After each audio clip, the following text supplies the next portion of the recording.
Are they handing Donald Trump cooked books on the economy? Fresh inflation numbers came out yesterday saying inflation is rising, yet the Federal Reserve is expected to keep cutting rates, perhaps because the job market is so weak. In other words, stagflation, served up on a silver platter for Donald Trump. As my friend and financial analyst Ed Dowd put it, Trump is, quote, inheriting a turd of an economy, but at least they had joy doing it. So first the numbers. The Bureau of Labor Statistics released their latest inflation number, saying year-on-year inflation rose to 2.6% last month, which is the highest since July. The biggest jumps were housing and medical, so stuff you need. More concerning, core inflation, which excludes food and energy since they bounce around, is running at a 3.5% annual rate, which is up from under 8% back in June when left-wing media was declaring mission accomplished on inflation. In fact, core was almost as high as back in September of 2023 when Paul Krugman infamously cobbled together an inflation chart excluding everything you actually buy.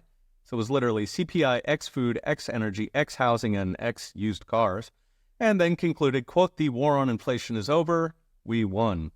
So that takes core to 53 straight months of rises, and it is a new record high. Congratulations, Jerome.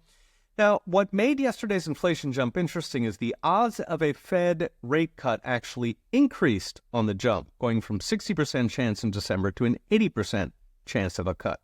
That's odd because rate cuts make inflation go faster. So rising inflation is supposed to reduce the odds of a rate cut. So why would the Fed be cutting rates into rising inflation? One possibility is the Fed knows that they are handing Donald Trump a turd on a platter. They know that bureaucratically fortified jobs numbers, GDP numbers, and inflation numbers have all been lovingly massaged going into the election. Now, with the election passed and Donald Trump set to catch the blame, the gates swing open on those terrifying statistical revisions, just in time for the New York Times to queue up some ChatGPT articles to feed their vengeful subscribers.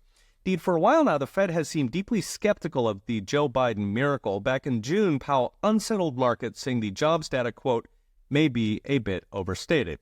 Then in September, the Fed pulled out a jumbo half-point cut, which is something it only does in recessions. That was despite real GDP allegedly cruising along at a robust 2.8%.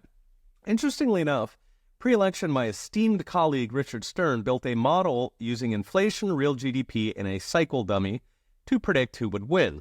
The model was perfect going back to the founding of the Federal Reserve, nailing 26 out of 26 elections. And the model said Kamala would win easy if you plug in official numbers. But once you plug in real-world inflation, which is almost double, suggesting we are already in recession, the model instead predicted a Trump win. So 26 out of 26 says, yes, they are handing Trump cooked books. So what's next? Brought to you by Unchained.com. The $64,000 question for the economy is whether Trump can stop or even reverse the coming recession. The very one the Fed flagged with this jumbo cut. If, in fact, the books are cooked, Trump has a very deep hole to dig out of.